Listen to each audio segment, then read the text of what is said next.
Please welcome director Stephen Soucy.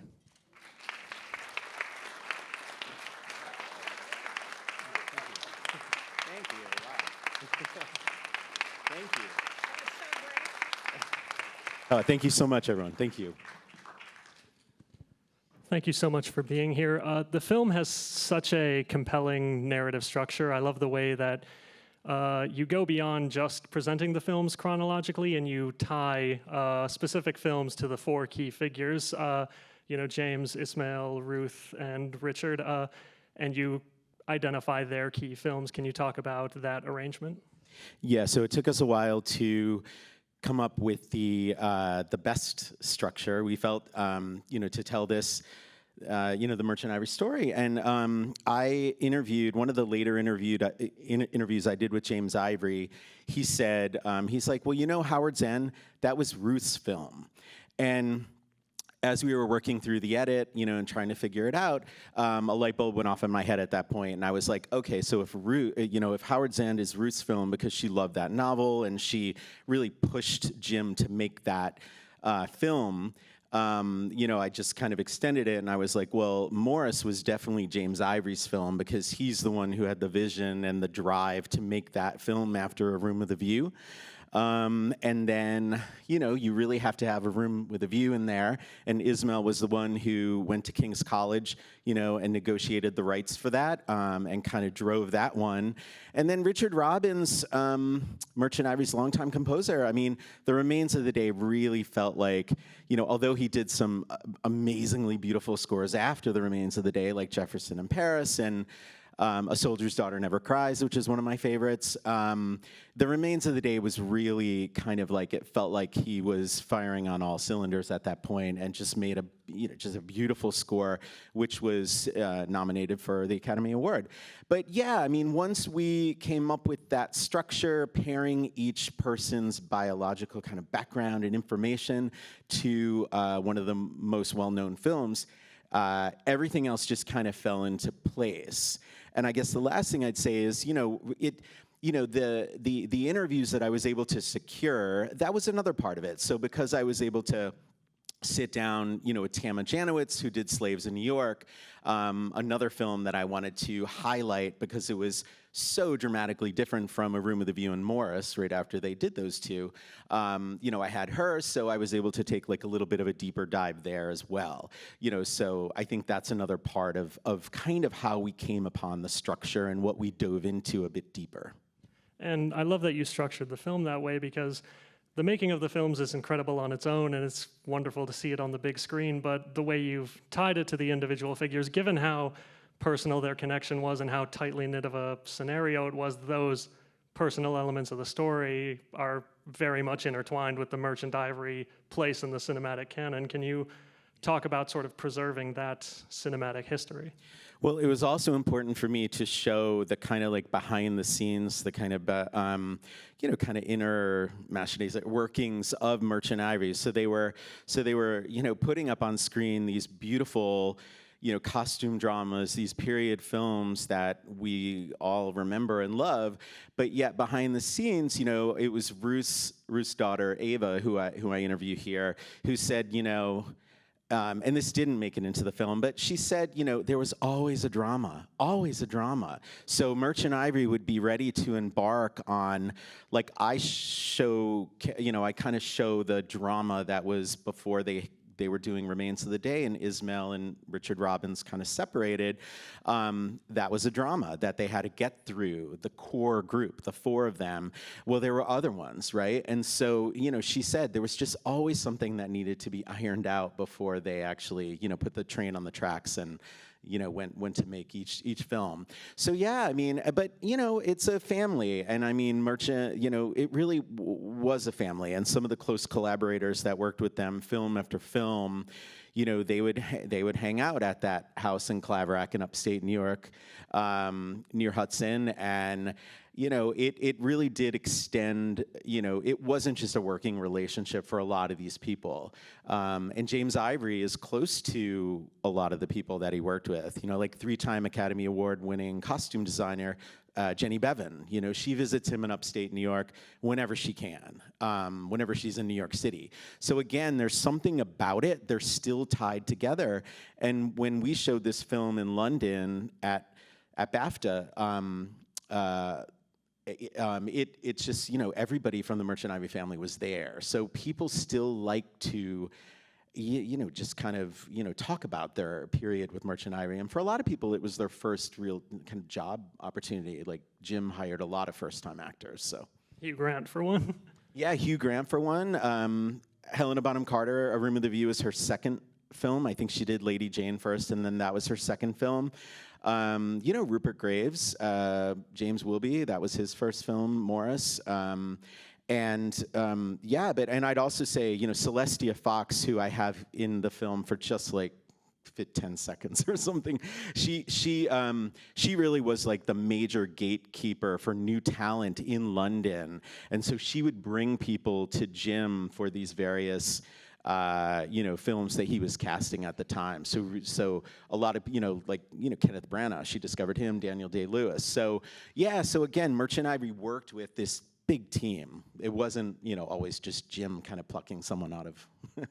And the breadth of interviewees you've brought into this film, the scope of it is incredible because you've interviewed, you know, obviously James Ivory and all the famous actors, but everyone down to, you mentioned Jen Bevan, the costume designer and the production designer, and it's this very all-encompassing portrait of the making of each film. Can you talk about putting all those pieces together to kind of give those clear images?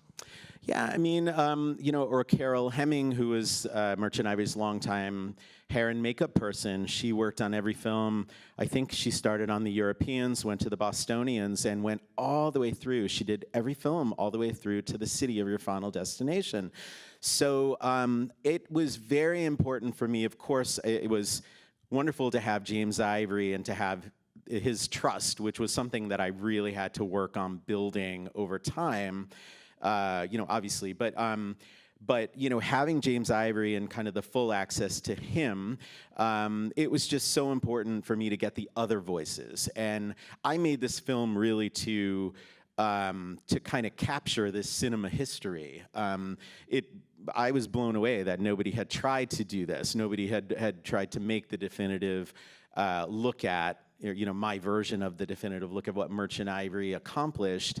You know, there were all kinds of like little featurettes on a DVD here and there, but there wasn't anything that looked at the whole arc of the story. And the last time there was a feature documentary film, and that last clip where Jim says, you know, I'd hate to be kicked upstairs, that comes from a film called The Wandering Company. That feature documentary film was made in like 1981 or 80. And so it was time. Somebody had to do it. And I just felt like these voices, you know, to your point, interviewing as many people as I could get, it was very important for me to get the people behind the camera, because a lot of those people were making big decisions that made these films as beautiful as they are.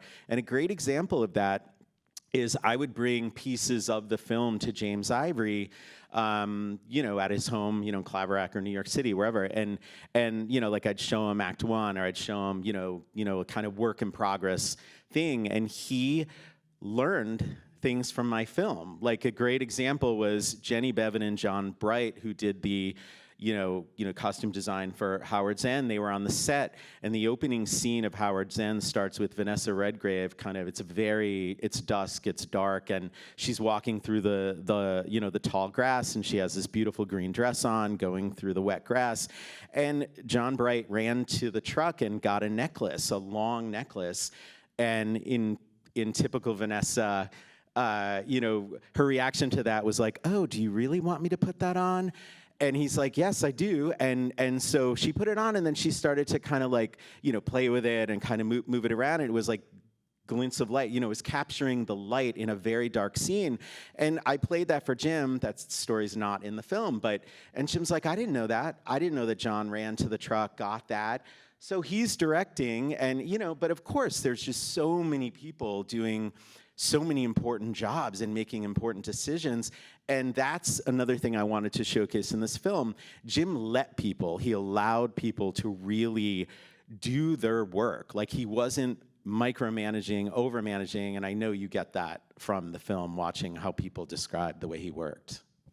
And those interviews and the film capture this very interesting independent filmmaking spirit that really comes through in all the Merchant Ivory works, because I think it's Emma Thompson who says something to the effect of, you get to the end of the Merchant Ivory film and you think never again, but then, you know, through all these interviews we see everyone who kept coming back, and there's this dichotomy between some of the difficulties in making these independently spirited films, but the incredible art that came of it. Can you talk about finding that spirit in the interviews and sort of bringing that out in the film? Yeah, I mean, I'd say it's really Ismail Merchant and the way he produced these films. The fact that often they surprisingly didn't make a lot of money after making a successful film like A Room with a View. From what people said, a lot of that money went, to the distributor, so they didn't really get much of anything. And somebody asked me, they're like, well, how is that possible? Was Ismail making bad deals or but I think what it was they were so desperate to kind of gather the budget to make the film, to start production, that I think he might have had to give away some things. And maybe that's what happened with A Room with a View. A Room with a View, people talked about the cast was en route to Florence. Everybody was kind of converging on whenever this was, 1984, in Florence. And on the way in, or maybe when they arrived at the hotel, they got a note from Ismail saying, half of our budget hasn't come in, so I have to cut your salaries in half. And I hope you'll stay. And everybody had already arrived. And so they just rolled with it and went with it. And I'm not sure how that works today with contracts, but it's legit. He really did that. And they all remembered it, and they all talked about it. And Tony Pierce Roberts, that was the first film that Merchant Ivory's kind of Jim worked with a few DPs for several films, and he worked with Walter Lasley for a number of films, The Bostonians, The Europeans, and then he moved on to Tony Pierce Roberts, and that was a real game changer, I would say. Tony Pierce Roberts coming on and wanting to move the camera and using the crane and Walter Lasley never did that. And so that partnership with Jim really kind of opened those films up. And those films, from A Room with a View to then Tony went on to do Howard's End, Remains of the Day, Mr. and Mrs. Bridge, which is also another one of my favorite films from Merchant Ivory with Paul Newman and Joanne Woodward. But yeah, so that's the thing that I kept getting from people is that, Jim hired the right people kind of at the right time, and then it just kind of kept taking off until it kind of reached the peak, and then it's just, yeah. And there's this recurring theme that comes up in the film that there was such a timeliness to their films, and in some cases they were even ahead of their time, and they've had such an impact in the decades going forward. I mean, I love the sequence where you're leading into the discussion of Morris, and you precede it with the clip of James accepting the award in 2018 and talking about it retrospectively. Can you talk about that element and sort of that artistic vision and its lasting impact that you explore? I mean, I think it's important that Merchant Ivory, their kind of guiding principle, or the thing that really drove them, was they made the films they wanted to make. And that's a direct quote. I hear that in my head. That's what Jim has said over and over again. We made the films we wanted to make. And they figured it out. And James Ivory gives Ismail Merchant the lion's share of the credit for everything that Merchant Ivory accomplished, because without the money, they weren't able to do, to make these films. And Ismail was the one, based in London or based in Bombay, Mumbai, based in New York City, kind of traveling the world, gathering what they needed in order to start production. And sometimes, as I show with Heat and Dust, starting the film with 30% of the budget, and then the pressure on Ismail to just get it so they can keep rolling. And again, Helena Bonham Carter said, it's when you look at that, it's really not an accident that Ismail died of ulcers. I mean, he really was under intense pressure. And then also important to note that they were making 2 films a year when Ismail wanted to direct his own films. And so it just was incredibly ambitious. I think I lost the thread of your question. I'm sorry. Their films being, very timely and even ahead of their time. Specific, like for the segment about Morris, for example. Yeah, so some of the LGBT depiction in The Wild Party, which was the Raquel Welch film that nobody really knows, which was actually shot in Riverside, California, in that hotel out there. And again, I think it goes back. What I was starting to say was they chose the films they wanted to make, and I just think some of those characters were there. Jim says that it's not. I mean, it wasn't like. It's kind of weird because he doesn't really he'll never say that the reason he made Morris was because it was about gay characters or these two men that were kind of finding each other and a happy ending, but so for him it's more the story was important to tell. It wasn't. So again, that's kind of like more subtextual, I think, for him. I think he knows what he was doing making Morris, and during the peak of the AIDS crisis, and how how different the world was at that time. But the way he frames it is, he's like, well, that's the story I wanted to tell at the time. And he doesn't really go into the details of anything else. But it really is nice to see that GLAAD Media Award acceptance for Call Me By Your Name, where he does, reveal in that people do come up to him still on the street and say, you changed my life. And I would say Morris is probably the most impactful Merchant Ivory film out of all of them, and Jim agrees with that. And that's not what he thought, was going to happen, but it just is, the reality. And then, you bookend that with near the end of the film, him winning his Oscar for Call Me By Your Name. It's really an incredible ending. Yeah, so he definitely had a third act, kind of the post, Ismail, when Ismail passed away in 2005. He tried to get many projects off the ground. Richard II is one that he wishes that he had done. Another Merchant Ivory project that they didn't get to do was the Henry James novel, Portrait of a Lady, because Jane Campion did that, and they were kind of fighting at the same time to get that, and she did that with, Nicole Kidman. So there are a few things that he wanted to do that he didn't get to, but what's really wonderful about Jim, winning the Oscar after not winning it for, directing, I think it'd be great if, if people should give James Ivory Lifetime Achievement Awards, I think, at age 96, and again, his directing work. I mean, he just, he directed something like 30 films. I mean, it's just, incredible. So. But yeah, that felt like the natural, correct ending for this film.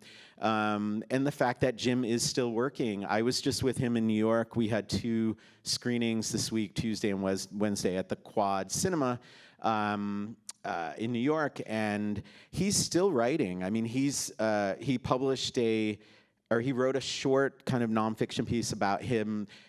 He spent a year in Palm Springs. His mother needed to leave Oregon for, to go down to the heat for, some medical reason. And he lived in Palm Springs for a year, and he had been, he had attended, Catholic schools and, taught by nuns. And he went to Palm Springs, and the whole world just opened up for him during that year, and he'll never forget it. And so he wanted to write something, to capture that. And he wrote, and I read it, and it's just this beautiful, 15-page story about him living in Palm Springs. And, and that's being published by an art magazine in the UK. And so he's still writing, and it's so incredibly inspiring to see him, doing what he does still. I mean, we're going to go to a film festival in Mexico at the end of October. He's still traveling and flying and going to many places. So yeah, it's great. And within the film, you explore their roles as director and producer, James Ivory and Ismail Merchant, but you also go into their personal lives and you sort of explore the dynamics of their romantic relationship. He seems very reserved initially in the film, and he starts to open up into revealing the discussions about his personal life. Was that difficult to kind of get him to warm up to? I mean, it wasn't difficult for me to ask the questions, but there were certain places that he would go, and maybe not go. But you know, I give him credit because he did go there in a lot of ways with a lot of details.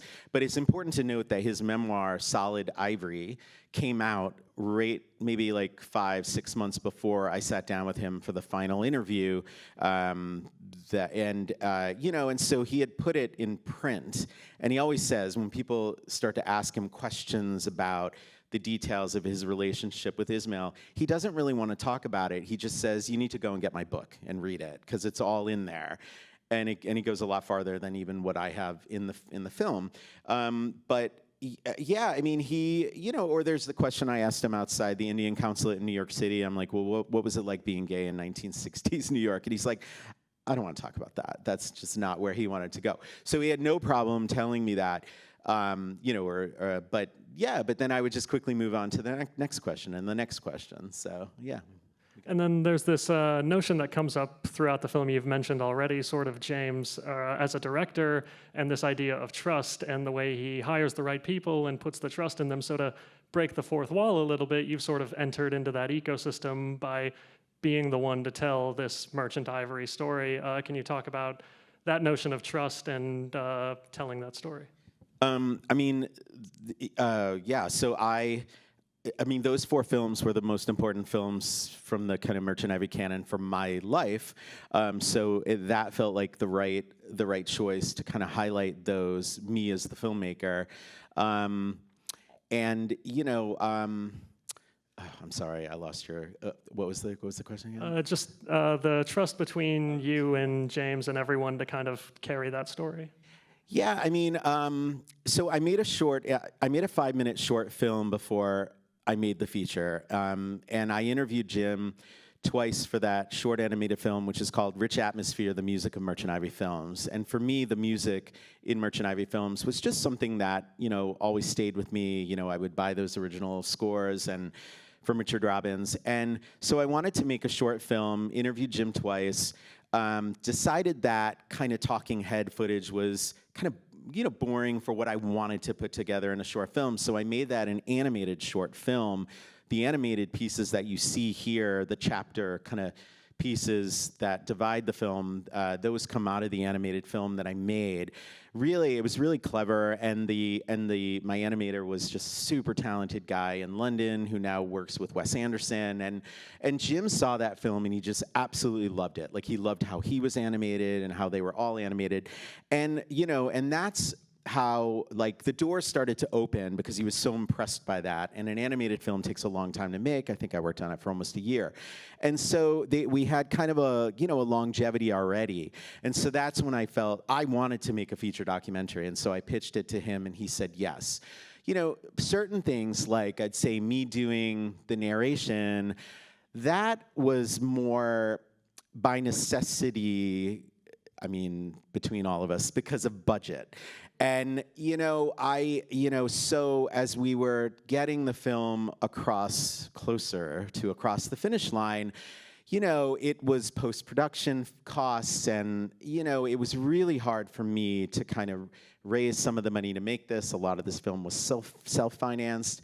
I mean, I'm in a really good spot because Cohen Media Group is my distributor, and we're going to open through September on 50 screens, and it does look like things are going well. Thank you. But it was definitely kind of a Merchant Ivory.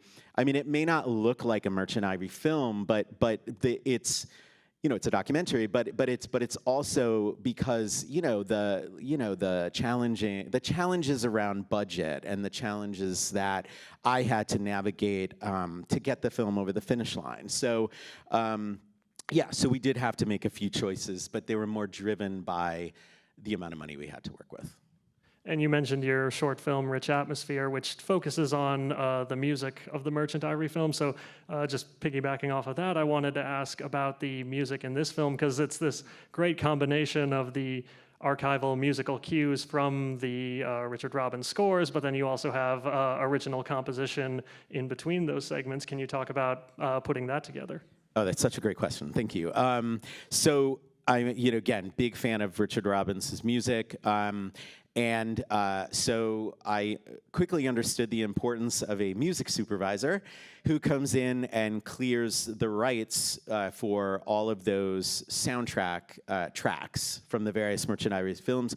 I think we had more than 40, like 45 tracks that we had to clear, but there were still gaps in my music landscape. And so I was living in upstate New York for a little while, which is where I'm from originally, and I found this brilliant composer, Ryan Holmesy, who is based in Saratoga Springs, New York, went to NYU, and I just such an incredible match for the film. And so he and I developed the additional music, together. Like music is just one of my things. So I was very specific about, I need this, and it needs to go here, and so he's, such a gift that I found him, and that he gelled or kind of connected so well with the Richard Robbins sound.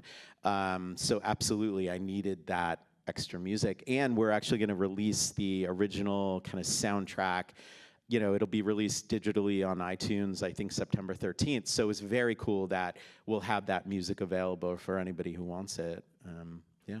And logistically, this documentary, you have so many of these interviews with everyone who participated in the films, and I imagine you had to put those together in a not very long window of time when you went overseas. Can you just talk about the logistical undertaking involved?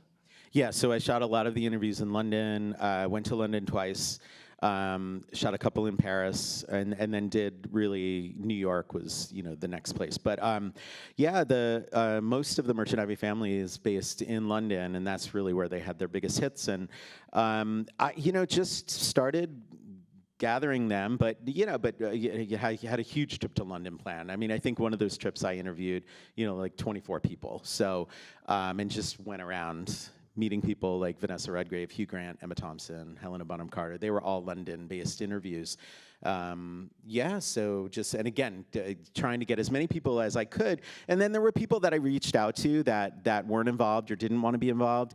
Anthony Hopkins was somebody. Emma Thompson sent him an email after we met, and he sued Merchant Ivory at the end of The City of Your Final Destination. And he also said, I'm just not one to go back. I don't really want to talk about things, my past.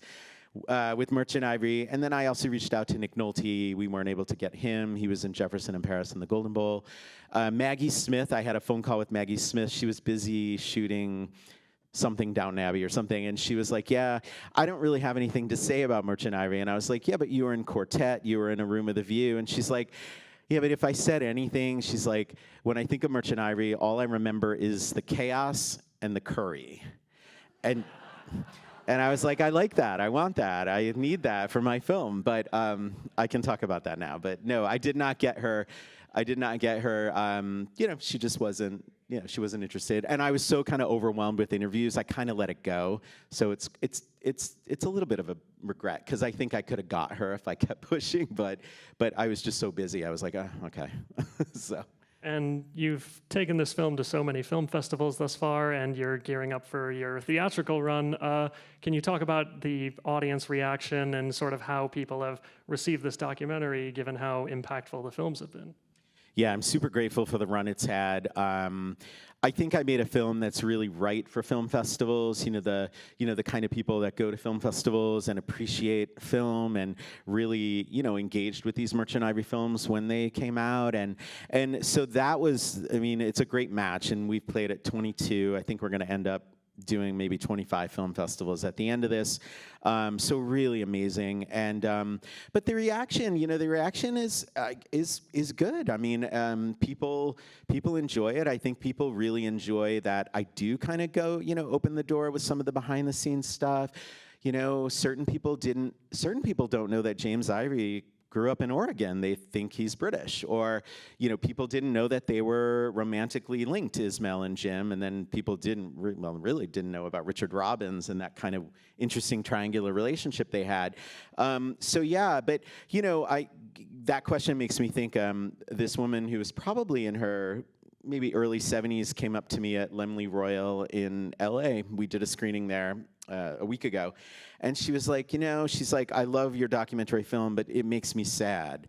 And she said, it makes me sad because, I really miss like these films or these kinds of films, or the fact that Merchant Ivory was able to bring these talented actors together for the films that they made. And then I would go to the theater and see these films. And, I think the landscape has changed a lot, right? And I just think, so that was an interesting response. But overall, it's been positive. And, you get good reviews and you get some negative reviews, and you just kind of roll with that too. But no, I'm really happy I made the film, obviously, and I'm just really grateful that I was able to again capture these voices, get these people talking about Merchant Ivory, who they were, and the whole kind of canon. And then the other thing I'd say is Cohen Media owns 30 films from the Merchant Ivory Library. Cohen swooped in when Merchant Ivory was having the city of your final destination, the litigation, and they were being sued. Cohen Media bought 30 films from the Merchant Ivory Library at that time, and that money that they got, but incredibly impressive that Merchant Ivory owned 30 of their films. Like, they didn't belong to studios, they belonged to them, and they could sell them. And they used that money to really get out of the city of your final destination problems, but it did. That's what destroyed the company. It was over at that point.